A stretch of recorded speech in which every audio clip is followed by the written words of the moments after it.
take a good look at that YouTube logo up there. Now imagine if that play button wasn't about watching videos, it was about finding a date. That's right, the most powerful video platform on the planet becomes the world's largest digital matchmaker. Before we get into this history and the alternate timeline, a quick disclaimer. Hey everyone, before we get into this what if video, I quickly need to provide a quick disclaimer. This video is a purely fictional thought experiment designed for entertainment. While the premise is loosely based on the very early real world struggles of YouTube to attract video content, including reports that a founder considered paying women to upload profiles to its initial dating concept, the scenario we are exploring today is entirely speculative and fictitious. With that out of the way, welcome to Roads Less Taken, where I talk about history and alternate histories. Let's explore the history very briefly, and where we diverge from our original timeline. It sounds like a joke, but it's actually closer to the truth than you think. When YouTube was launched back in 2005, the original idea was to, according to co-founder Jared Karen, was actually a dating site. They wanted people to upload videos introducing themselves and describing what they were looking for.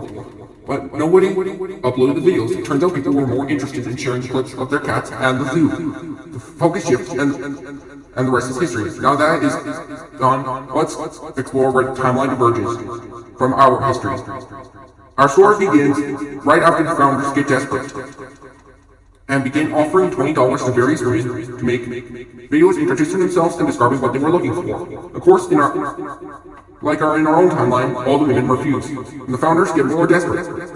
One of the founders goes on a walk. While on his walk, he sees a homeless woman and decides to make her an offer. He says to her, "If you make a video for my dating site introducing yourself and describing what you're looking for, I'll give you $20. I will give you $20. I will even help you record and upload the video." The homeless woman looks up at him and considers his offer. After all, what does she got to lose? Eventually, she accepts the offer. After all, what she got to lose? After all, she is desperate for money. The founder helps make the video and then uploads it. That single video becomes the spark. It proves the concept. It shows investors that with enough incentive, the content will come. This creates a fatal flaw in the platform's DNA. Match2 is not born out of fun and sharing, but out of transaction and necessity. The message is clear. Your worth is on this platform is directly tied to your date ability. This single successful transaction locks in the purpose.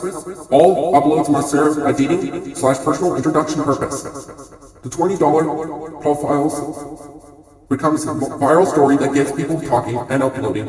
Fame isn't about subscriber count, it's about the attractiveness and availability of the top metric becomes the match score, a priority, a calculation of your perceived desirability and economic stability. Content exploration. The platform fighters highly produce, often misleading profiles that sell an image. Genuine content is pushed aside from the perfect real. The community. The feeling of global digital downtown square is replaced by the tension of a massive competitive and transactional speed dating event where everyone is selling their best curated self. In this world, YouTube isn't a friendly site.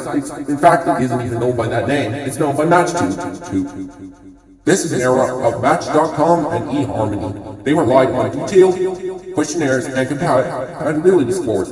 They were seen as a serious option. Match2, with its low quality explorative video profiles, was seen as crass and unserious, attracting a reputation for high drama and low success rates. Unlike today, uploading and watching a video in 2006 to 2008 was slow and frustrating.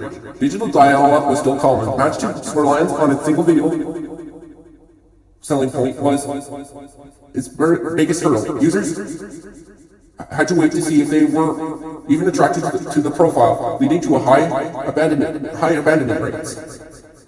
The biggest challenge was authenticity.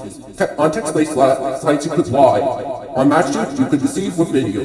Creators would use old footage, hire models for profile videos, or use heavy filters and editing. The platform became synonymous with fake profiles, and disastrous first dates, earning the industry's nickname Deception Tube. So what's the final score? MatchTube succeeds in its narrow goal of it connects people, but fails at everything else. In this timeline, YouTube is a highly specific, transactional, and often depressing service. It's a tool for one thing and one thing only: finding a date. And because it's so focused, it never develops into the incredible cultural engine that defies our modern era. While millions of students never get free college level courses, that repair you need at 3 a.m. doesn't exist. No niches. Communities, hobbyists, artists, and gamers never find the tribe.